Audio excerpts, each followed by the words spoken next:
¿ya? Esta administración de medicamentos vía intramuscular y subcutáneo, ¿no? También este es uno de los procedimientos que no está exento de hacerlos en las unidades de cuidados intensivos o en las unidades de neonatología, ¿no?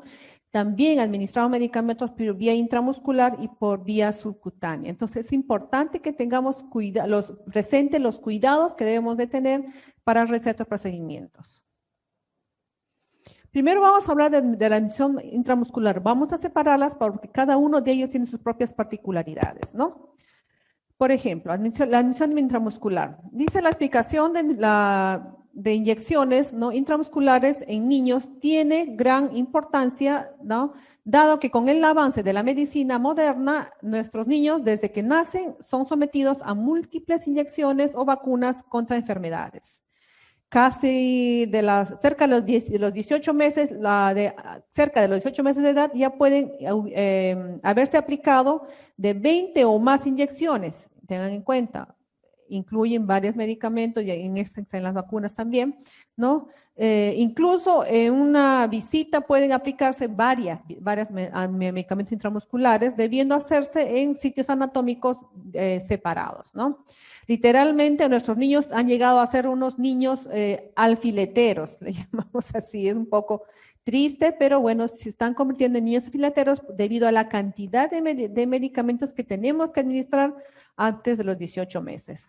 De aquí la importancia, dice, de tener en cuenta siempre los aspectos generales sobre la aplicación de inyecciones, los sitios anatómicos que deben usarse, las complicaciones y dónde se están aplicando en nuestro medio, ¿no? Es por ello, es importante de todas maneras que nuestro recién nacido o con nuestro niño antes de los 18 meses, ¿no?, reciba muchos medicamentos. En realidad, básicamente, los niños hasta los 18 meses reciben varias vacunas para evitar que se enfermen, ¿no? Entonces, estas generalmente, casi todas las vacunas que se administran son pues intramusculares. Entonces, a cada rato a los pobres tenemos que llevarlos al centro de salud o al hospital o a su policlínico para ser administrados, ¿no? Entonces, por ello es importante que nosotros sepamos cómo administrar bien a un niño de una intramuscular y traerle consecuencias fatales para ellos, ¿no? Dice, aspectos técnicos debemos de saber que a pesar de ser un procedimiento simple que conlleva eventualmente múltiples complicaciones bien descritas en la literatura, como a continuación vamos a ver, ¿no? Aunque independientemente del sitio anatómico y una técnica adecuada, pueden presentarse complicaciones, ¿no? Es algo que rutinariamente sabemos cómo aplicar, cómo poner, en qué lugar vamos a colocar, pero a pesar de eso, nos puede presentar algunas complicaciones que debemos nosotros conocer para tenerlo en cuenta uno y otro para actuar o saber qué hacer frente a las complicaciones. La localización de la aplicación de una inyección debe ser documentada en el expediente, debe ponerse un registro, debe tener, ¿no?, en su expediente clínico del paciente con el objetivo de alternar sitios anatómicos en próximas visitas. Es importante, por eso les decía, que uno debe poner en el registro en qué lugar se ha administrado el medicamento, básicamente en cuanto a los medicamentos intramusculares, ¿no? Para evitar que en la próxima visita que este niño venga a administrarse y no nos acordemos dónde hayamos puesto, o sea, otro personal el que le va a colocar la medicina o la vacuna, ¿no?, sepa que en ese lugar ya no le va a poner, hay que buscar otro sitio para evitar dañar demasiado esa parte del cuerpito. Otro punto importante, otros datos que debemos también tener en cuenta, por ejemplo, es que dice las manos, bueno, ese es general, debe lavarse las manos bien con agua y jabón y un jabón antibacterial antes de aplicar una inyección. Las jeringas y agujas deben ser estériles y desechables. La época de que la esterilizábamos, por ejemplo, yo me acuerdo cuando hice el internado hace muchos años, ¿no? Todavía usábamos el pupinel para esterilizar las jeringas de vidrio. Antes se usaban jeringas de vidrio, ¿no? Solo cambiaban las agujas, ¿no? Actualmente ya no se usa eso. Cada jeringa y cada aguja es para solo un uso, ¿no? Para usar y desechar. Entonces deben ser estériles y desechables, como dice. Después de usar una aguja no se le debe volver a tapar, es importante. Esas son precauciones, son medidas de bioseguridad para evitar que, por ejemplo, te vayas a pinchar con la aguja, ¿no? Que pasa muchas veces. Debe ser eliminada rápidamente en recipientes rotulados a prueba de pinchazos para evitar accidentes o la repetición de su uso, ¿no? Es importante. Usas una aguja, no es que la dejas ahí, no, inmediatamente, así, mecánicamente, sin dudar, sin pensar, sin distraerte en absolutamente nada, debes eliminar la aguja. ¿Para qué? Para evitar pincharte, ¿no? O para evitar que otra persona venga y lo vuelva a usar sin darse cuenta, puede pasar, ¿no? En el caso de vacunas, dice, no deben mezclarse diferentes vacunas en la misma jeringa, a menos que estén específicamente autorizadas y marcadas para su uso. Sabemos muy bien que hay medicamentos, por ejemplo, en cuanto a las vacunas pasa generalmente esto, que son para 5 enfermedades. Son 3 o 4 tipos de vacunas que se han logrado integrar en una sola. ¿Para qué? Para evitarle dar más pinchazos para cada cosa para el bebé. Entonces, en caso de que realmente esos medicamentos puedan juntarse, se puede administrar juntos. Si no, lamentablemente hay que administrarlas separadas, ¿no? Antes de aplicar la inyección hay que distraer al niño y sujetar el miembro para evitar cambios del sitio indicado en forma abrupta. Sabemos muy bien que cuando administramos un medicamento a un bebé, a un niño, ¿no? Siempre necesitamos la ayuda de la mamá o del papá para sostenerlo, para agarrarlo. ¿Por qué? Porque el niño pues muchas veces se asusta al verlo con la aguja o son fáciles de distraerse, de moverse, de ponerse inquietos. Ellos no entienden, hijito, quédate quieto.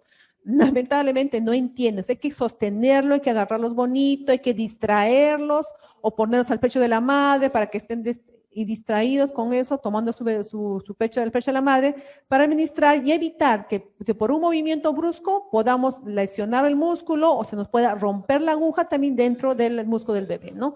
Son situaciones, uno lo ve, ¡ay, qué exagerada! Que ese es un extremo, pero los extremos pasan lamentablemente y nosotros tenemos como enfermeras, debemos prever esos extremos y evitarlos, ¿no? Entonces, por eso es importante, ¿no? Recalco en estas precauciones para que de todas maneras lo cumplamos, ¿no? Y evitemos después estar con sustos innecesarios. Dice, debido a la posibilidad de reacciones alérgicas que incluyen anafilaxis, debe disponerse de instalaciones y personal entrenado para tratar las reacciones de hipersensibilidad inmediata.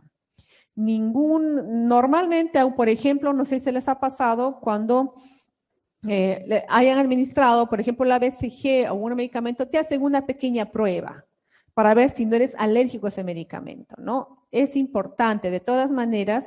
Normalmente la mayoría de vacunas no traen reacción alérgica, ¿no? Pero algunas sí. Entonces siempre hay que probar un pedazo de piel en otro sitio anatómico, ¿no? Con una pequeña cantidad para ver, ¿no? Si el niño hace alergia o no, hace reacción. Si tuvieras la mala suerte que el bebé le administra el medicamento y a los 10, 15 minutos, a la media hora hace una reacción alérgica, de todas maneras tenemos que estar preparadas, ¿no? Con medicamento para auxiliar en caso de un shock anafiláctico o de reacciones alérgicas, ¿no? Nunca debemos pensar que no va a pasar nada. Es mejor prever, es mejor estar preparada para todo tipo de situaciones, ¿no? Y evitar así un susto de última hora. Dice, como dicen, los pacientes ahí deben ser observados para detectar una reacción alérgica durante 15 a 20 minutos después de recibir la inmunización, ¿no? Un niño debe quedarse un rato con nosotros o en la sala de espera con el familiar, ¿no? ¿Para qué? Para observarlo durante un rato y evitar que el niño cuando esté camino a casa, haga una reacción alérgica y la madre o el familiar no sepa qué hacer y pues se les pueda de repente hacer un paro durante el camino a casa, ¿no? Es importante que después de cada medicamento administrado, especialmente las vacunas, esté un rato en el hospital o en el centro de salud, ¿no? Para evitar de que haya por ahí un efecto adverso como estos. ¿Qué complicaciones se puede presentar durante una administración? Ahí vamos a hablar cuáles son las complicaciones que podemos esperar que están relacionadas a la administración de medicamentos intramusculares. Bueno, puede ir desde una reacción alérgica leve hasta una anafilaxis, ¿no? Puede ser algo leve con un pequeño enrojecimiento, un pequeño rash, o también puede ser pues una anafilaxis, un shock anafiláctico que sí es grave. Puede haber dolor local, ¿no? Entonces, esos son los más, bueno, el dolor local, una inflamación, ¿no? Un absceso, son complicaciones medianamente leves, que no son, pues, como dice, que ponen en riesgo la salud del bebé, pero que uno tiene que saber que puede pasar, ¿no? También puede haber una lesión de lesión neurovascular, una necrosis muscular, fracturas de agujas, eso lo puede pasar normalmente cuando el bebé se mueve o el paciente se pone muy tenso, muy duro, se mueve y se te rompe la aguja, puede pasarte esto. Puede haber pigmentaciones cutáneas, una celulitis, hemorragias, gangrenas, una atrofia local, ¿no? Son situaciones que uno dice, pero qué raro que pase, pero puede pasar, ¿no? Dependiendo del lugar donde uno administra, dependiendo de cómo haya administrado o de la misma reacción del cuerpo del paciente, puede pasar, ¿no? También puede haber una periostitis, puede aparecerte unos quistes, una fibrosis del cuádriceps, una inflamación local, ¿no? Abscesos y parálisis nerviosa. Son complicaciones que se han observado, que se han registrado o reportado después de una administración intramuscular. Entonces, siempre hay que saber, siempre hay que conocer, hay que tener en cuenta, ¿no? Estas posibles complicaciones en la administración de nuestro medicamento, ¿no? Y estar preparado tal vez después para poder identificar, ¿no? La causa probable de estas complicaciones. Ahora vamos a hablar de los sitios anatómicos. ¿Dónde son los lugares que podemos colocar una intramuscular? Y los cuidados que debemos de tener en cada uno de estos lugares. Por ejemplo, la zona que casi todos conocemos y relacionamos a una administración de un tratamiento intramuscular es la área glútea, ¿no? Dice, en esta área debe aplicarse en el cuadrante superior externo, lejos de la línea media del glúteo, evitando la cercanía del ciático. Ahí ven, está en la imagen, está observando, hacen un cuadrante, dividen la nalga o el glúteo en cuatro cuadrantes, y en la parte superior externa, donde están las flechas marcando, es donde normalmente aplicamos el medicamento. No debemos ingresar en la parte interna porque podemos lesionar el nervio ciático, ¿no? Y se ha visto muchas veces que se lesiona este nervio por una mala aplicación de la zona de intramuscular. Como ya les expliqué, se divide el glúteo en 4 cuadrantes y aplicamos la inyección en el superior externo. Con el paciente en decúbito ventral, la aguja se debe dirigir perpendicularmente al plano de la camilla. O sea, debe ingresar nuestra aguja en forma de 90 grados perpendicular. No en forma perpendicular, dice, al plano cutáneo, ¿no? Como ven en el esquema, no en base a no, debe directo en forma de un ángulo de 90 grados dirigido hacia el paciente, dirigido hacia la camilla, no se de costadito ni nada. La complicación más seria reportada en esta área es la lesión del nervio ciático, cuya incidencia se desconoce, o sea, no sabemos realmente cuántos casos de lesión del nervio ciático son por una intramuscular, pero sí se ha relacionado, se ha podido reportar que se lesiona, ¿no? Hemos observado también, dice, casos de necrosis glútea, abscesos y fibrosis, ¿no? Con gran cuidado, este sitio ha sido utilizado anteriormente en niños pequeños. Normalmente los niños, al menos recién nacidos, por experiencia propia en el servicio, no le ponemos una intramuscular en el área glútea, porque es el espacio que tenemos para poner, la masa que tenemos para administrar el medicamento es muy poca. Entonces, el riesgo que choques hueso es grande, ¿no? Entonces, normalmente en muchos, con gran cuidado, como dice ahí, se ha puesto en algunos casos en niños a veces un poquito más gorditos, más grandes, ¿no?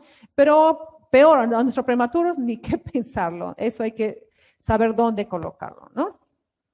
Otra área donde normalmente se puede administrar las intramusculares es en el área deltoidea, ¿no? Es de fácil acceso, es bien tolerado, no afecta la deambulación, ¿no? Además, han sido reportadas pocas complicaciones, ¿no? Se han descrito contracturas del deltoides o fibrosis secundarias a las inyecciones, ¿no? O sea, normalmente no se han reportado muchas complicaciones, ¿no? Algunas sí, pero es la más de mejor acceso y la más tolerada para todo el paciente, ¿no? La lesión del nervio axilar es una complicación potencial también, ¿no? Se debe aplicar en el punto medio entre el acromion y la tuberosidad deltoidea, en la masa muscular del deltoides, como vemos en el esquema, ¿no? Bueno, particularmente le diré que es una zona fácil de administrar, no duele cuando te administran, por ejemplo, ¿no? No se siente mucho dolor, no se siente mucha reacción, y no sientes porque muchas veces cuando te ponen el medicamento, tú como que saltas un poquito cuando ingresa la aguja, ¿no? En el caso del deltoides no se siente mucho dolor en realidad, ¿no? Pero sí, bueno, por ser una zona que tiene menos masa muscular, definitivamente, algunos medicamentos te provocan más dolor, ¿no? Te duelen, como dice, a veces puedes lesionar, ¿no? El nervio axilar o provocas un poco más de dolor. Pero ya por el medicamento mismo, porque es más, como que tiene menos masa para poder ser absorbida, ¿no? Ahora, otra parte donde también se administra es en la área, el área del muslo, ¿no? Ese es un área que normalmente usamos nosotras enfermeras en la área de neonatología, ¿no? Porque a comparación del deltoides y a comparación del glúteo, es un lugar donde tenemos más masa muscular y con más tranquilidad podemos colocar, ¿no? Dice, hay evidencia de que las inyecciones en el muslo son muy dolorosas, eso sí. Duele muchísimo más, ¿no? Y queda más adolorido, definitivamente. Frecuentemente dice usada y recomendada en la literatura para la inyección intramusculares, ¿no? A pesar de ser dolorosa, hay mayor masa. En nuestra opinión, está indicada solamente en el cuadrante superior externo del muslo. Como ven ahí, un punto rojo, ustedes observan, es ahí donde se debe colocar, ¿no? Con la cara antero-externa de la parte superior del muslo, ¿no? Como ven en el esquema. Y en el punto rojo es donde normalmente nosotros buscamos, ¿no? Para administrar, porque es una zona que está, como dice, más gordita, con mayor músculo, y podemos ingresar la aguja sin problemas. También dice que el área distal externa, ¿no? A ver. Ya que el área distal anterolateral del muslo tiene menos masa muscular y es menos vascularizado. Lo que eventualmente podría llevar a complicaciones de consecuencias importantes y de difícil manejo, como la fibrosis del cuádriceps, ¿no? O sea, es por ello importante saber dónde, en el área del músculo, dónde vamos a administrar. Porque si administramos en un lugar incorrecto, o si administramos como ve acá, pues dice, en el área anterolateral del muslo, ¿no? Por tener menos masa muscular y estar menos vascularizado, ¿no? Va a traer consecuencias más importantes, ¿no? Y de difícil manejo. Entonces, por ello es importante saber dónde vamos a utilizar, vamos a administrar el medicamento. Ahora, otra área que también es, que no es muy conocida realmente, que es, casi pocos administran en esta área porque no es muy difundida, no es muy conocida por personal, es la área ventroglútea. Como ven aquí, es un área, ¿no? Grande, porque prácticamente es la cadera, ¿no? Y es un área que realmente está recomendado por ser un espacio donde hay mejor absorción del medicamento y no es tan doloroso y es más fácil de llegar, ¿no? Dice, es un área bastante segura, ¿no? Relativamente y libre de grasas, de grandes vasos y de nervios, ¿no? Tiene una masa muscular grande y bien definida. Es ideal para las inyecciones intramusculares y es menos dolorosa que el muslo. La técnica que se utiliza para administrar este medicamento es poner la palma de la mano sobre el trocante mayor, como lo ven ahí, sobre el trocante mayor, ¿no? El índice sobre la espina ilíaca, ¿no? Cuando tocamos nuevamente la espina ilíaca para poner la intramuscular, ¿no? Ponemos el índice sobre la espina ilíaca, ¿no? Y anterosuperior y el dedo medio a lo largo de la cresta ilíaca posterior. Se inyecta perpendicularmente en el centro de la V formada por los dos dedos separados. Ahí ven ustedes, miren, están mostrando el dedo medio, el dedo índice y el pulgar, ¿no? Y en el medio, entre estos dos dedos, se va a administrar el medicamento. Desafortunadamente, es poco conocido por muchos profesionales y les puede ser difícil de situar anatómicamente, a pesar de que es bastante segura, como se observa en el gráfico a continuación, ¿no? Es un área, bueno, normalmente pues no las conocemos, no sabemos cómo identificar. Casi siempre nos han enseñado, nos han mostrado las áreas comunes, que es la deltoides, el glúteo o si no, la del muslo. Esta ventroglútea, mucho no nos han enseñado y muchos profesionales no saben cómo ponerlo, ¿no? Entonces, por ello es que estoy recalcando de poner, de nombrar esta área, ¿no? Para que uno también tenga conocimiento y poder usarla, por ejemplo, en nuestros niños, especialmente en nuestros niños que tienen poco masa muscular en la pared glútea y en el deltoides, ¿no? Entonces es importante por ello. Ahora, acá vamos a leer algunas evidencias científicas y precauciones que debemos de tener en cuanto a estos medicamentos, a la inyección intramuscular. Dice, las inyecciones intramusculares son un método de administración de medicamentos en planos profundos de los tejidos musculares.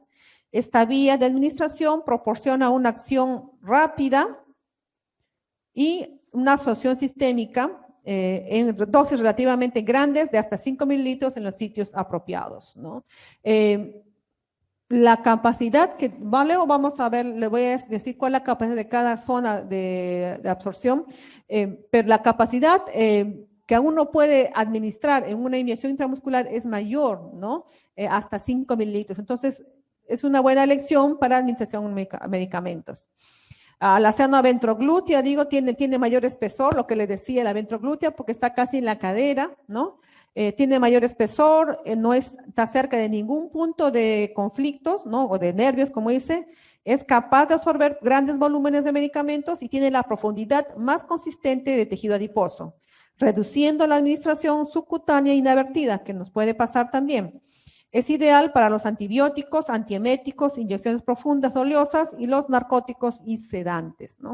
O sea, la verdad es importante que ahora que ya conocemos, que les estoy indicando cómo identificar la zona ventroglútea, que practiquemos y sepamos identificar esta zona para administrar los medicamentos, ¿no? Porque en realidad no duele mucho para el paciente, ¿no? Y como dice, no te trae muchas consecuencias ni complicaciones, ¿no? La zona dorsoglútea, como dice, tiene la menor tasa de absorción del fármaco, a pesar de, imagínense que estamos acostumbrados a poner en la zona dorsoglútea, tiene una menor tasa de absorción del medicamento. Los pacientes de mayor edad pueden presentar masa muscular atrofiada y llevar consigo el peligro de que la aguja golpee el nervio ciático y la arteria glútea superior, ¿no? Entonces es importante en caso, de todas maneras, como personal de enfermería que manejamos no solamente neonatos, sino adultos, ancianos, que sepamos que algunas zonas, dependiendo de la edad, no las podemos usar. Ahora, ¿qué otra recomendación nos dan también? Dice, el deltoides tiene la ventaja de ser fácilmente accesible, en caso del, ¿no? Si el paciente está de pie, sentado o acostado, es fácil de acceder al deltoides. Debido a la pequeña área disponible de este sitio, ¿no? El número y el volumen de la inyección a administrar, ¿no? Es limitado. No podemos poner pues mucha cantidad de medicamento en el deltoides, ¿no? Y no tenemos muchos espacios para administrar, tenemos casi limitado. El músculo recto anterior del muslo se utiliza también para antieméticos, narcóticos, sedantes, inyecciones oleosas. Es poco utilizado por las enfermeras realmente, ¿no? Y es de fácil acceso para autoadministración de inyecciones o en los niños, lo que les decía, ¿no? Normalmente el muslo en adultos no lo usamos para administrar. Normalmente se usan para las personas que no pueden administrarse la inyección y pueden autoadministrarse un antibiótico o un medicamento, ya sea un sedante, un calmante, un narcótico, algo que necesitan ponerse ellos mismos, entonces suelen administrarse en el muslo, ¿no? Y en el caso de nosotros, de los niños, por ejemplo, muy pequeños, como son los recién nacidos, que es donde tienes mayor masa muscular. En los pacientes obesos, la zona ventroglútea es la recomendada para evitar administrar la medicación en el tejido subcutáneo, ¿no? Muchas veces cuando hay pacientes obesos, cuando ponemos, a pesar de que ponemos en forma correcta la intramuscular en zona glútea, no llegamos por la cantidad de grasa que tiene el tejido adiposo, a veces nos quedamos como una inyección que intramuscular queda como una subcutánea. ¿Por qué? Porque no hemos logrado llegar al músculo. Entonces, en ese caso, no es ideal saber dónde es la zona ventroglútea para administrar en estos casos, para los pacientes obesos. Las inyecciones intramusculares, dice, no deben administrarse en zonas inflamadas, con edema, irritada, en sitios donde hayan lunares, marcas de nacimiento, cicatrices u otras lesiones.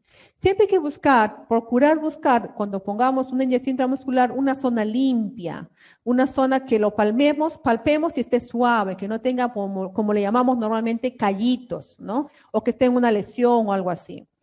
Las bacterias de la flora de la piel se introducen a través de la perforación de la piel. Sin embargo, la mayoría de estas bacterias no son patógenas y el número introducido es menor que la dosis infecciosa mínima para la formación de pus, ¿no? Tendría que ser pues una persona demasiado sucia, no sé, una capa enorme de suciedad para poder provocar a través de una inyección, ¿no? Una infección, ¿no? Es lo que dice aquí. La desinfección de la piel preinyección no se recomienda en los pacientes jóvenes y saludables con la piel visiblemente limpia, ¿no? Aunque por costumbre siempre, nosotros siempre hacemos una limpieza previa con alcohol, ¿no? En todo paciente. La desinfección de la piel preinyección se recomienda en personas mayores, inmunocomprometidas o inyecciones cerca de lesiones infectadas o colonizadas, ¿no? Ahora, ¿qué volumen de inyección podemos administrar en cada una de las zonas musculares? Dice que en el glúteo mayor, ¿no? Que más específicamente en los adultos podemos administrar de 0.1 a 5 mililitros. En el músculo lateral externo en los adultos de 0.1 a 5 mililitros. En el músculo lateral externo, en caso de los niños, de 0.1 mililitro. No podemos administrar 3, 4 mililitros, ni 2, 3 mililitros, porque es demasiada la cantidad que estás administrando y puede provocarle más dolor al paciente y pues definitivamente va a tener más incomodidad a la administración. En el deltoides podemos administrar de 0.2 a 2 mililitros nada más, y en la ventroglútea, ¿no? En mayores de 7 meses, de 0.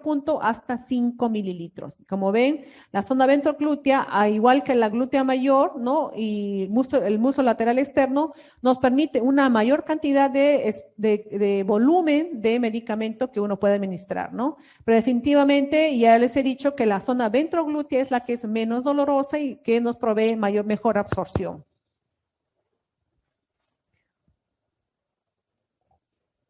¿Qué equipamiento debemos tener o debemos preparar antes de poner una inyección intramuscular? Las agujas, definitivamente una de 20, 21 y 22 centímetros, ¿no? Una longitud de 25 milímetros, ¿no? Algodón o gasa, fármacos, el fármaco prescrito definitivamente que vamos a administrar, guantes no estériles, no puede ser, o algunas veces usamos guantes estériles también, jeringas de uso endovenoso de 5 mililitros, solución antiséptica, una batea y un contenedor para material punzante. Acá vamos a ver un video, ¿no? Sobre la administración de medicamento intramuscular, para que lo pasen, por favor.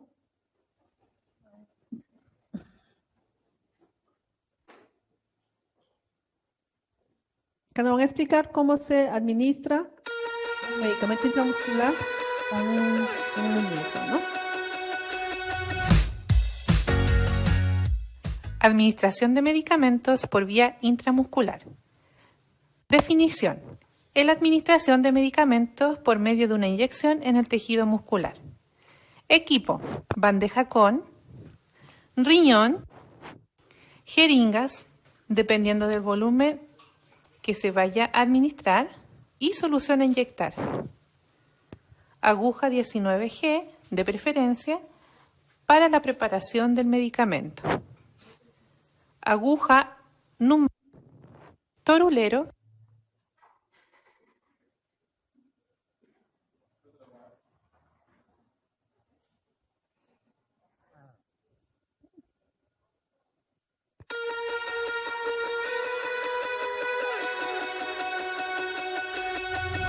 ver otra vez. Ya. Administración de medicamentos por vía intramuscular. Definición. Es la administración de medicamentos por medio de una inyección en el tejido muscular. Equipo. Bandeja con riñón, jeringas, dependiendo del volumen que se vaya a administrar, y solución a inyectar.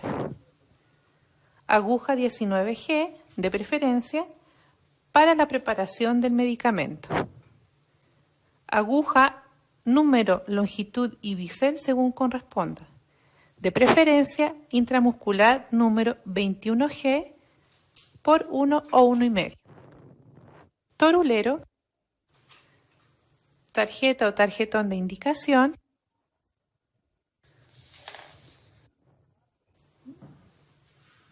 medicamento indicado, solución antiséptica, alcohol al 70%, depósito para desechos, depósito para cortopunzante y pinza Kogel. Procedimiento. Identificar a la persona atendida con su correspondiente tarjeta de medicamento aplicando los 10 correctos. Reunir el equipo explicando el procedimiento a la persona atendida. Realizar higiene de manos.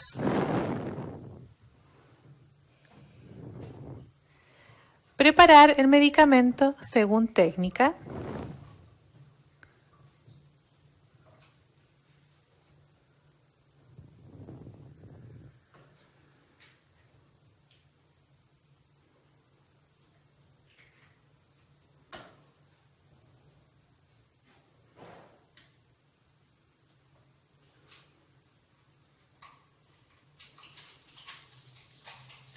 Como pueden observar, ahí la enfermera no está colocándose los guantes, ¿no? Pero bueno, si tú también tienes un correcto lavado de manos, puedes hacerlo también sin guantes, ¿no? Pero preferiblemente nosotros debemos usar en el área hospitalaria guantes de todas maneras para prevenir contaminación del medicamento y también pues para evitar contaminarnos con el paciente, ¿no? Pero también se puede administrar pues sin guantes, ¿no? De preferencia debería ser con guantes. Como ven ahí, desechan inmediatamente la aguja, ¿no?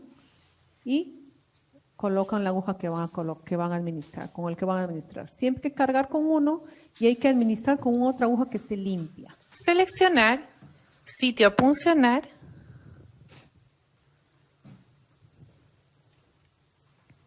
Esta es una maqueta, ¿no? Para que puedan observar.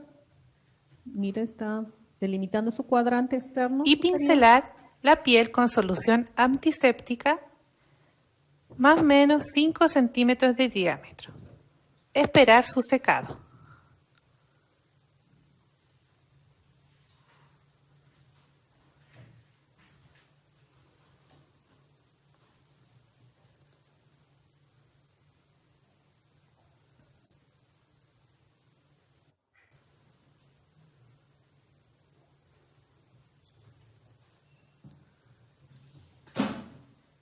Fijar zona de la piel seleccionada con una mano, es decir, realizar un pliegue e insertar la aguja en un ángulo de 90 grados con un movimiento rápido.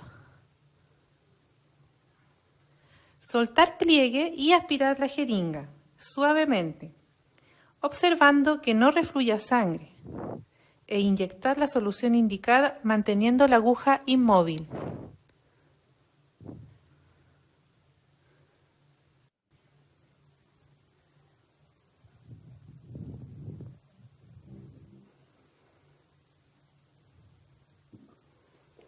Retirar aguja con un movimiento rápido y presionar la zona con una tórula seca durante 1 minuto.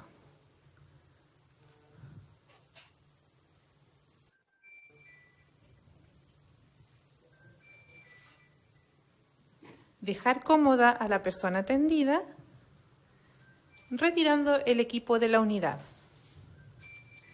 eliminando el material cortopunzante y posteriormente realizar higiene de manos con registro en documentos ad hoc.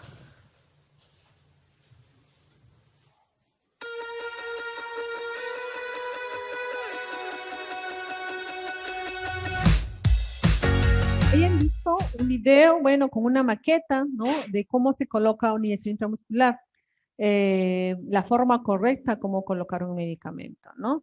Una inyección a través de vía muscular, intramuscular. ¿Estamos? Por favor, ¿me pasas la diapo? Ya, bueno. Ahora, este es un video, ahora les voy a leer realmente cómo es el procedimiento y algunos puntos adicionales a tomar en cuenta, ¿no? Dice, bueno, primeramente, como ya les dije, comprobar la prescripción médica, que el medicamento sea correcto y el paciente sea correcto, ¿no? Confirmar la identificación del paciente con su documentación, informar al paciente del procedimiento y solicitar su consentimiento en el caso de que el paciente sea adulto y sepa que entienda indicaciones, ¿no? Realizar higiene de manos con un jabón antiséptico o utilizar una solución hidroalcohólica. Después de ello, dice, preparar el material y trasladarlo al lado del paciente. Siempre es bueno que todo tu material esté al lado del paciente. Utilizar una técnica estéril en la preparación de la inyección intramuscular, verificar que sea el medicamento prescrito al paciente indicado, a la dosis y vía y hora correcta y la secuencia de alergias y la ausencia de alergias y caducidad del medicamento. Hay que desinfectar el tapón, ¿no? En cada de los viales y preparar la medicación. La longitud de la aguja para inyección intramuscular es generalmente de 25 a 75 milímetros. Utiliza una aguja para la preparación y otra para la administración, como ya vieron. Rotule la jeringa con nombre del paciente, medicación y número de la cama. Por ejemplo, si nosotros preparamos nuestra medicación, queremos avanzar nuestro trabajo y preparamos la medicación en nuestro coche y lo vamos a administrar al paciente, ¿no? Siempre es bueno de todas maneras rotular lo que estamos preparando, ¿no? Pueda por ahí que pase una situación que no logres uno administrar la medicación, sino dejarlo a otra colega que lo administre, ella debe saber qué está administrando, por eso hay que rotularlo, ¿no? Hay que garantizar la privacidad del paciente, bueno, pues no vas frente a todo el mundo, vas a administrar el medicamento, tienes que ponerle un biombo o llevarlo a un tópico, ¿no? Para poder administrarle la medicación. Hay que colocarse los guantes, ahí la enfermera no se coloca los guantes, no es necesario, pero siempre, como les digo, debemos procurar usar unos guantes, ¿no? Ya no sean estériles o no estériles, para administrar la medicación y pues asegurar nuestra limpieza y tanto como el nuestra como tanto como del paciente, ¿no? Después hay que verificar el nombre del paciente in situ, ¿no? Y con la pulsera identificada. Hay que chequear de todas maneras que el paciente al cual vamos a poner la medicación sea el correcto, ¿no? No nos vaya a pasar como pasó en el Sabogal, que no se dieron cuenta, no verificaron como debe ser y lamentablemente pues hicieron un procedimiento al paciente correcto, es cierto, pero por ejemplo a él le amputaron la pierna incorrecta, ¿no? Entonces por eso siempre hay que verificar que la medicación que vamos a poner sea la medicación correcta y al paciente correcto y por la vía correcta, ¿ya? Siempre, eso hay que ser muy detallistas en ese aspecto porque nos puede pasar situaciones digámoslo así, pues que ponen en riesgo la vida del paciente, ¿no? Ahora, ¿qué más? Seleccionar la zona de punción adecuada. Si el paciente está en decúbito supino, indíquele que debe doblar la rodilla un poco, ¿no? En decúbito prono, indicarle que coloque sus dedos del pie hacia adentro y en posición de Sims, ¿no? Seleccionar la zona de punción adecuada. Palpar la zona de punción para descartar las áreas, ¿no? Con presencia de hematomas, inflamaciones, induraciones o signos de infección. Desinfectar la piel con alcohol durante 30 segundos y espere para que la piel esté seca, ¿no? Siempre hay que esperar, desinfectar y esperar que seque, no inmediatamente colocarle. Hay que aplicar presión manual en la zona de inyección durante 10 segundos antes de insertar la aguja. después introducir la aguja perpendicularmente a la piel con un ángulo de 90 grados en un movimiento rápido y seguro. La técnica se puede realizar mediante sistema abierto con aguja y jeringa o aguja o jeringas separadas o cerrado con aguja y jeringa conectadas. Bueno, les cuento una experiencia personal en cuanto a esta introducción del medicamento intramuscular. Será hace un par de meses más o menos que tenía un dolor que me tenía fastidiada. Entonces me dijeron, ponte pues un diclofenaco más dexametasona. Y pues la verdad me fui a la casa, compré la medicación y todo y pues yo no alcanzaba mi zona venoglútea, entonces, no alcanzaba mi zona glútea, entonces dije, oye, ¿ahora cómo hago? Y mi hija es una jovencita, mi noble, mi hija, ayúdame a ponerle, dije, la medicación, ¿no? Y le indiqué como que dónde que tenía que me limpié, dije, introdúceme la aguja, ¿no? Pero, pues, los nervios de la niña, no sé qué. Le dije, mete la aguja, le digo, y yo te voy a indicar para que aspires y pongas la medicina, ¿no? ¿Y qué sería el nervio de la niña? Me metió la aguja como si fuera un dardo.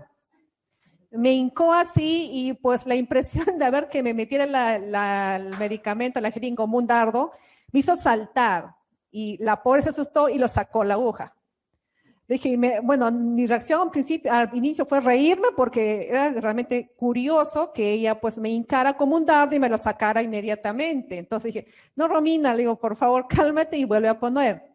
Me volvió a poner, pero se puso nervioso y lo volvió a sacar. O sea que ha sido traumático esa inyección para mí, pero al final tuve que prácticamente casi cerca a la zona de la cadera, me logré colocar y ella, pues yo misma me puse la medicamento, lo inyecté y ella colocó el medicamento con mi indicación, ¿no? Entonces, como le digo, o sea, son cosas que pasan, situaciones que suceden, ¿no? Cuando no sabes colocar un medicamento, te asustas y haces a veces cosas como esas, ¿no? Entonces, ¿a qué cuento esta anécdota? Al detalle que ponen aquí, que debe ser un movimiento rápido y seguro cuando se pone el medicamento, ¿no? Hemos visto, a veces ha pasado que la gente por los nervios, no solamente personas que no saben, que no son personas de salud, sino personas de salud también te ponen despacio supuestamente para que no te duela el medicamento, pero te duele más porque como que raspas mucho más lento todo el músculo. Con un movimiento rápido y seguro prácticamente sientes como que fuera un pellizco y nada más porque entra rápido y no está lesionando. Lesiona pero en un solo golpe, ¿no? Entonces no se siente tanto la impresión. Y bueno, pues como dice acá, la técnica puede ser con la aguja abierta o cerrada, ¿no? Pero normalmente nosotros ponemos todo conectado en circuito cerrado y aspiramos, ¿no? Bueno, dice, luego después de administrar, de introducir la aguja al músculo, se realiza una aspiración y la inyección en la región dorsoglútea, ya que la aguja se encuentra cerca de la arteria glútea, no es necesario en otras zonas, ¿no? Hay que aspirar de todas maneras para ver si es agarrado, rozado, agarrado una arteria, por ahí un capilar, ¿no? Y verificar si es así, retirar la aguja, retirar como dice la aguja y buscar otra zona donde no haya sangrado. Administrar la medicación a una velocidad de 10 segundos por mililitro para que permita que el líquido sea absorbido por el músculo. No es que introduces el medicamento y en bolo, pues como en bolo rápido le pongas el medicamento. Hay que con paciencia administrar para dejar que este medicamento se vaya extendiendo por el músculo y pueda ser absorbido. Retirar la aguja, evitando desplazamientos laterales y aplicar un ligero masaje para ayudar a la distribución del medicamento. No realizar masaje profundo si está contraindicado, ¿no? Desechar la aguja y la jeringa en el contenedor de objetos punzantes, dejar al paciente en posición cómoda y adecuada, permitiendo el fácil acceso al timbre y a objetos personales y recoger el material.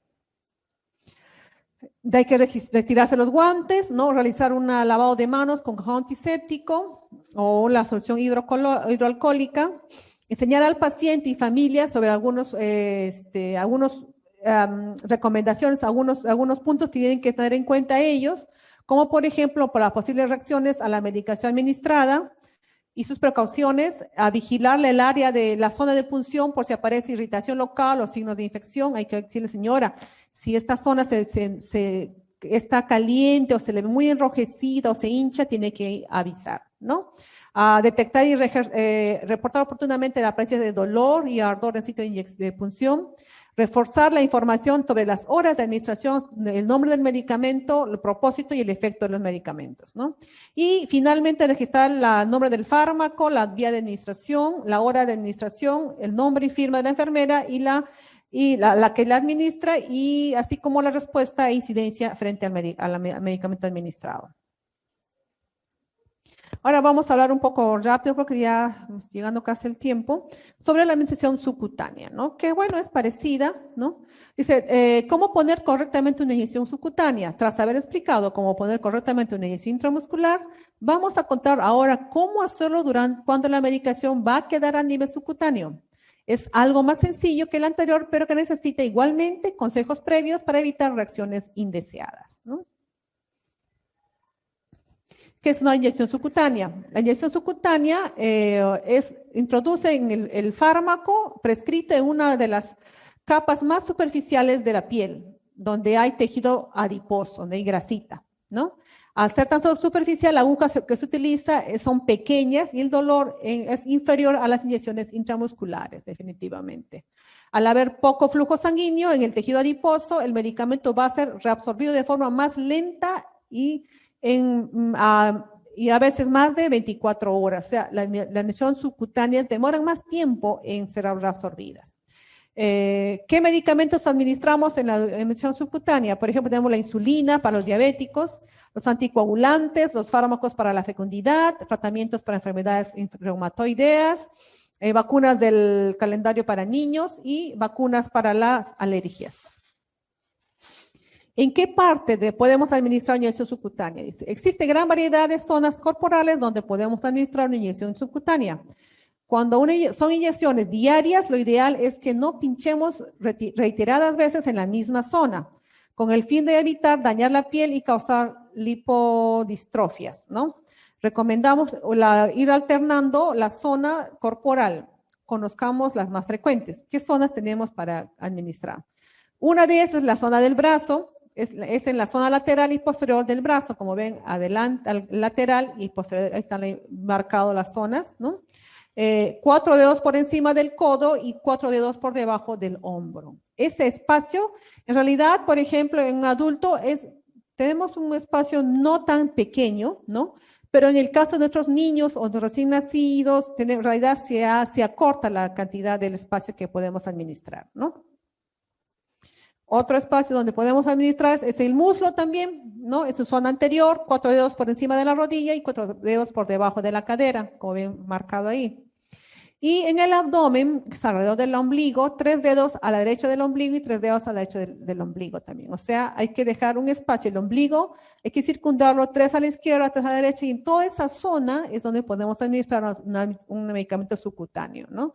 Normalmente esta zona lo usan las personas que usan medicamentos de insulina, como para los diabéticos, o también, por ejemplo, para algunos que usan medicamentos de sedación o para el calmar el dolor, como son pacientes que son, por ejemplo, con cáncer terminal. Entonces, ellos se administran constantemente morfina o medicamentos para el dolor. Entonces, este es un área pues que normalmente lo usan ellos y es de fácil acceso para ellos. ¿Qué material vamos a necesitar para una inyección subcutánea? Un guante de un solo uso adaptado al tamaño de tu mano, un guante que te dé pues bien, ¿no? Que no esté bailando tu mano en el guante. Medicación a administrar, ¿no? Ya normalmente vienen preparadas a veces, o un vial para extraer con jeringa y aguja de dicho medicamento. Una aguja subcutánea, que normalmente son las de color naranja claro, ¿no? Algodón y jeringas de 1 mililitro o bien de 100 unidades internacionales, que viene siendo la misma cosa. Ahora vamos a poner un videíto, por favor, Edson, del video de cómo administrar. Ahí sí vamos a ver a una persona a la cual están administrando. Vamos a verlo.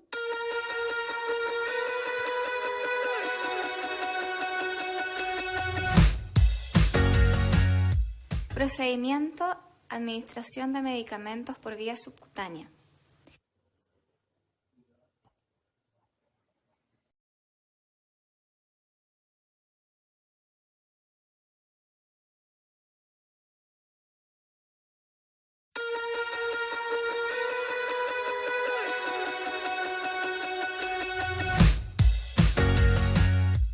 Procedimiento, administración de medicamentos por vía subcutánea.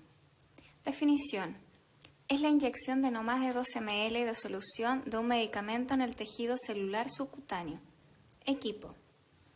Bandeja con riñón, jeringas, dependiendo del volumen que corresponda, y solución a inyectar. Aguja número 19 de preferencia para preparación de medicamento. Agujas número, longitud y bisel según corresponda. Para subcutáneo, número 23 o 25. Torulero. Indicaciones médicas.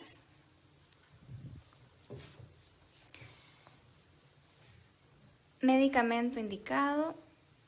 Solución antiséptica, alcohol al 70%. Depósito para desechos, depósito para cortopunzante, pinza Coger. Procedimiento. Reunir al equipo. Identificar a la persona atendida con ficha médica aplicando los 10 correctos. Explicar el procedimiento. Realizar higiene de manos.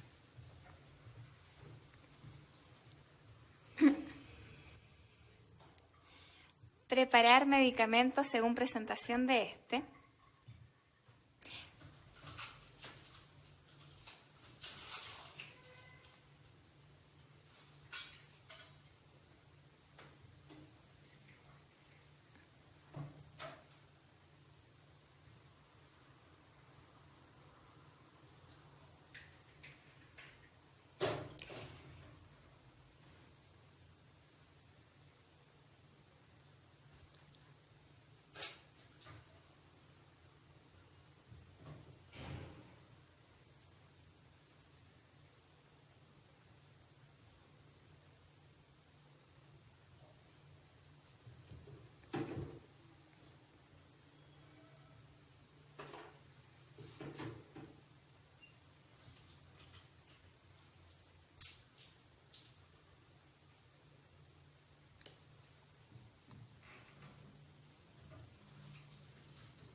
Seleccionar zona puncional y pincelar piel con solución antiséptica, esperar secado.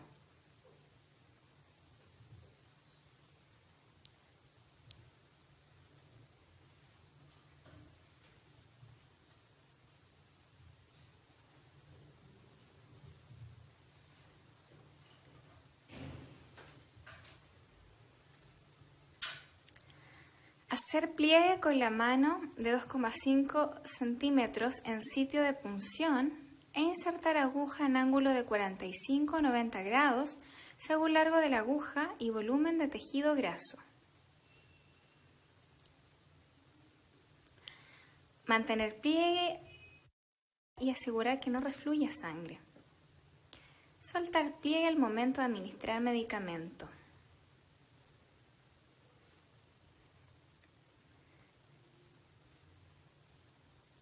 Retirar aguja con movimiento rápido y colocar tórula seca. Presionar suave. Dejar cómoda a la persona atendida.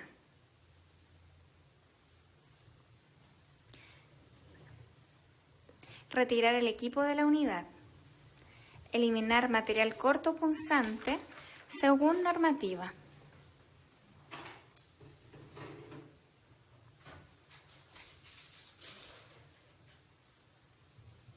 Realizar higiene de manos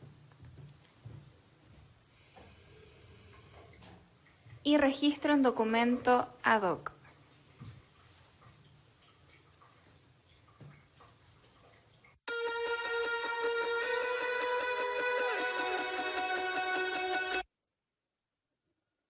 Bueno, ahí vieron ya en el video cómo coloca, y algo que también es de notar ahí en este video es que el ángulo que que coloca el medicamento subcutáneo es más que casi, como dice, 90 a 45 grados. Normalmente el medicamento de subcutáneo lo colocamos a un ángulo de 45 grados, ¿no? Pero en el caso, por ejemplo, que la aguja que tengamos para administrar sea más corta, tendríamos que administrar en un ángulo mucho mayor, casi 90 grados, ¿no? Para asegurarnos que no nos quede pues, demasiado como una intradérmica, ¿no? Ahora aquí le voy a leer la técnica que ya ustedes han visto, ¿no? Preparar sobre un paño limpio el material que vamos a usar, ¿no? Sobre un paño limpio, lavar las manos con agua y jabón, colocarse los guantes, verificar el estado de la medicina, la fecha de caducidad es importante, con lo que les decía, preparar el medicamento, algunas veces, algunas vienen listas ya, en jeringas preparadas solo para administrar, y no tiene que preparar uno porque ya vienen listas, algunas de ellas, ¿no? Otras tienen que coger en la jeringa de insulina y preparar el medicamento, ¿no? Colocar al paciente cómodamente y explicar el procedimiento. Si es que el paciente no se entiende, explicar el procedimiento, ¿no? Indicarle que se da algo rápido y que necesita que mantenga el músculo relajado e inmovilizado durante el procedimiento para que le duela mucho menos, ¿no? Porque a veces pacientes, o especialmente los niños, se ponen tensos, se ponen duritos, así como le llamamos nosotros, y les duele mucho más al introducir la aguja. Se desinfecta la zona donde vamos a pinchar con alcohol 70%, pues preferir usar suero salino fisiológico en caso de inyectar una vacuna. Como dicen las vacunas, a veces si la piel del paciente está limpia, en realidad pues no hay que limpiar mucho con un antiséptico. En caso de las vacunas, de preferencia solo con suero fisiológico. Coger un pliegue de la piel donde note grasa y no músculo, hay que palpar la grasita, ¿no? Es decir, cojo un pellizco superficial, no vamos a un pellizco profundo, sino solo superficial. Introducir de forma rápida, decidida y rápida la aguja en la piel, porque de esa manera será menos dolorosa. Dirección de la aguja, 45 grados respecto a la piel. En este tipo de inyecciones, si estamos en tejido subcutáneo, no hace falta aspirar para comprobar si estamos en vaso sanguíneo, puesto que el tejido adiposo no está vascularizado, ¿no? O sea, normalmente aspiramos cuando hacemos una inyección intramuscular. En la subcutánea no es necesario. Inyectar lentamente el líquido, sacar la aguja como una vez terminado, no apresurarse, ¿no? Antes hay que asegurarse que hemos desechado la aguja para no pincharnos, ¿no? Desechar el material utilizado, las agujas irán a un contenedor amarillo específico para objetos punzantes que pasarán a ser incinerados. ¿Qué debemos tener en cuenta en cuanto a las inyecciones subcutáneas? No pinchar sobre piel enrojecida, hinchada ni con cicatrices. La medicación a inyectar debe ser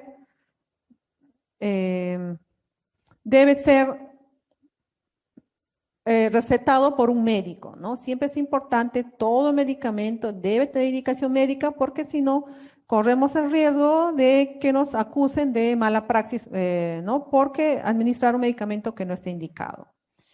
Dice, algunos medicamentos como las vacunas o la insulina necesitan almacenarse en frigorífico para su conservación, ¿no? El lugar donde deben ser guardadas estas, ¿no? En la nevera es en el centro del mismo, lo que les explicaba. No hay que poner en el lado de las paredes, ¿no? Sino en el centro de la nevera, para evitar que pegadas a las paredes se vayan a congelar.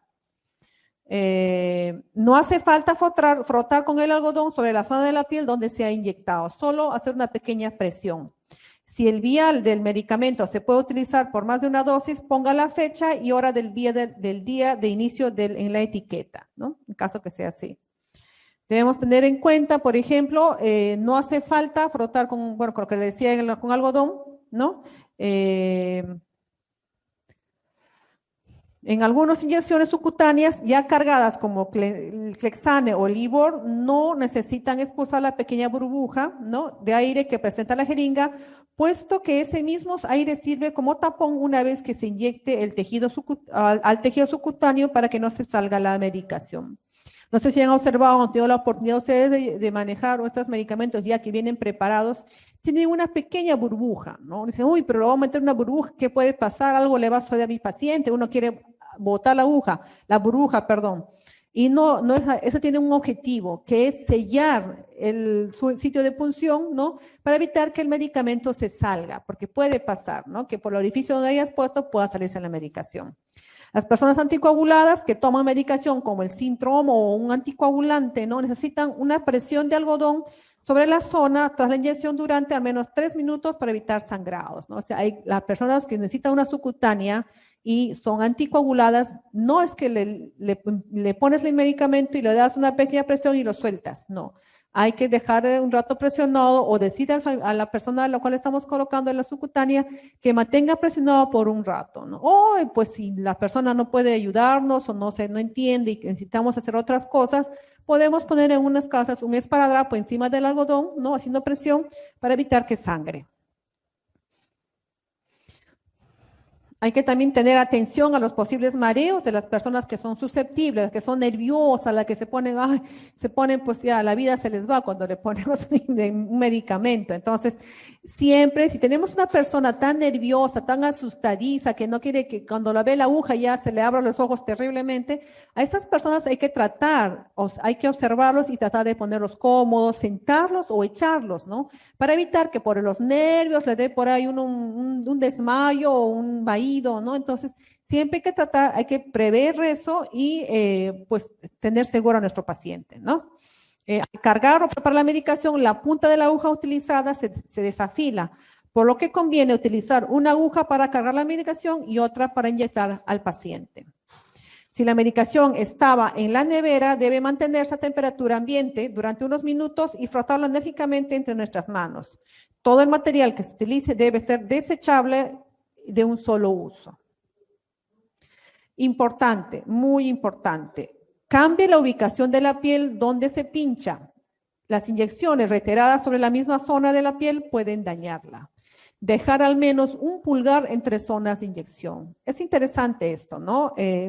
Yo creo que los medicamentos subcutáneos normalmente generalmente hay personas que lo usan constantemente, pues ya les dije, por temas de problemas de diabetes, que tienen que administrar insulina, o en caso de personas que tienen tratamientos para el dolor, que son crónicos, ¿no? Y necesitan un tratamiento de sedación o de analgesia por bastante tiempo. Entonces es importante para esas personas, indicarles y enseñarles que por lo menos dejen un pulgar entre cada zona de inyección, ¿no? Y vayan rotando en forma horaria, por ejemplo, se va a poner la inyección subcutánea alrededor del ombligo, vayan dándose cuenta en forma horaria a dónde corresponde cada medicamento, o sea, la próxima inyección, ¿no? Para evitar lesionar o dañar la misma zona que uno esté pinchándolo, ¿no? Bueno, yo creo que hasta aquí ha terminado mi exposición. Espero que les haya sido de ayuda estas pequeñas recomendaciones, estos pequeños recordar de las zonas de inyección de los medicamentos intramusculares, las subcutáneas, ¿no? Porque ese es, como dice, el día a día de enfermería, el día a día de administrar un medicamento intramuscular, subcutáneo, endovenoso, nebulizaciones, o sea, todos los medicamentos, prácticamente la administración de los medicamentos está a cargo de enfermería. Entonces, es importante que nosotros estemos constantemente haciendo recordares, actualizándonos, compartiendo experiencias, ¿no? De lo que sucede en cada administración. ¿Para qué? Para que estemos pues preparadas y, como dice, hagamos nuestro trabajo bien. Que no nos llamen la atención porque administramos mal un medicamento. Eso no debería pasar. Porque esa rama o esa actividad es netamente de enfermería. Entonces, nosotros como personal de enfermeras, como personal profesional, debemos manejar esta etapa de esta actividad de nuestra profesión como de lo mejor posible, ¿no? Como hacerlo el top en conocimientos en la administración de todos los tipos de medicamentos, ¿no? Espero que, bueno, les haya gustado nuestra exposición, tanto de la licenciada Zoila, de Sujei, de María y mía, ¿no? Y bueno, pues por ahora nos vamos a despedir, creo. Esperemos vernos en otro diplomado. Les invitamos más bien a que sigan inscribiéndose a los distintos diplomados que está dando ASIS, ¿no? con el fin de que nos podamos volver a encontrar, con el fin de poder compartir experiencias, ¿no? Con ustedes, ¿no? Y también, pues, de que ustedes nos digan sus inquietudes y tal vez no solo que ustedes aprendan de nosotros, sino también nosotros también aprender de ustedes, porque ustedes también tienen realidades distintas, situaciones distintas en las cuales ustedes tienen que manejarse, tienen que solucionar problemas, ¿no? Entonces, yo creo que la educación no es de arriba para abajo, la educación es de arriba para abajo y de abajo para arriba, porque todos tenemos experiencias, todos pasamos situaciones que pues a veces nos hacen averiguar, ¿no? Nos hacen capacitarnos, ¿no? Para mejorar como personas y como profesionales, ¿no? No sé si hay alguna pregunta, una interrogante de las chicas que están escuchando, por favor, Kelly. Muchas gracias, licenciada Fresia, por todo estos conocimientos que nos han brindado en estos dos temas. No hay preguntas en el chat, ni en el botón de preguntas y respuestas. Sin embargo, todavía tenemos un tiempito que puedan ustedes realizar sus preguntas si tuviesen algunas consultas. Claro, yo creo que sí. A veces situaciones que nos pasan cuando administramos algo, ¿no? Y nos asustan también, así que no solo a todos. Es como la experiencia que les conté con mi hija, ¿no? Que al principio me parecía chistoso, pero viéndolo bien, pues he sido solfiletero de mi hija porque me han hincado 3 veces, ¿no?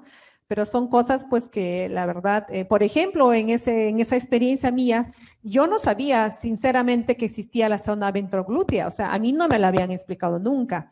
Entonces, si yo hubiera sabido, conocido y saber administrar en esa zona, yo solita me administraba, sin necesidad que pues me pinchen 3, 4 veces, ¿no? Porque valgan verdades, a veces la autoadministración en zona glútea es un poco difícil de llegar, ¿no? Pero si estamos algo pasaditas, algo muy rellenitas, que digamos es mucho más difícil llegar a esa zona. Entonces, pero por no saber dónde era la zona de la cadera, la ventroglútea, no me he administrado yo misma, ¿no? Entonces, es importante, pues, que compartamos experiencias, porque mire, de cada cosa que uno pasa, de cada cosa que uno va revisando en las distintas bibliografías, uno aprende cada cosita, ¿no? Y cada conocimiento que uno adquiera es en bien de quien, no propia, es bien de nuestro paciente, ¿no? Como profesional de salud, yo creo que todo profesional de salud, nuestro objetivo y nuestro fin en nuestra carrera es el paciente, la comodidad, el bienestar del paciente. Entonces, todos los conocimientos que nos adquiramos es ¿para qué? Para volcarlo y para darle mayor comodidad, mayor bienestar, para cuidar a nuestro paciente, ¿no? Que es el fin de creo que de todo el personal de salud, ¿no? Es porque es una vocación de servicio la salud, ¿no? Bien, aquí efectivamente, licenciada Fresia, aquí tenemos Mónica Benavides que nos ha levantado la manito. Quisiera hacer una consulta, Mónica, ya tenemos activado el micro. Mónica.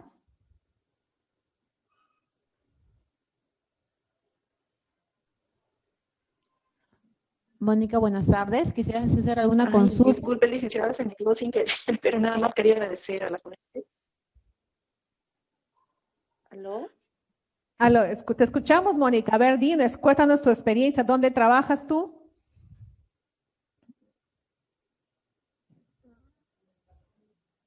A ver.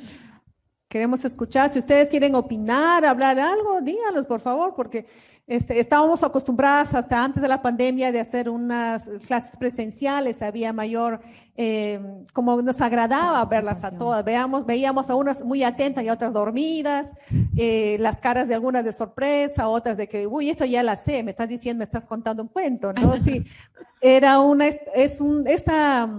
intercomunicación, no solamente verbal, sino pues a veces gestual, nos hacía bien a nosotras también, porque era agradable verlas, ¿no?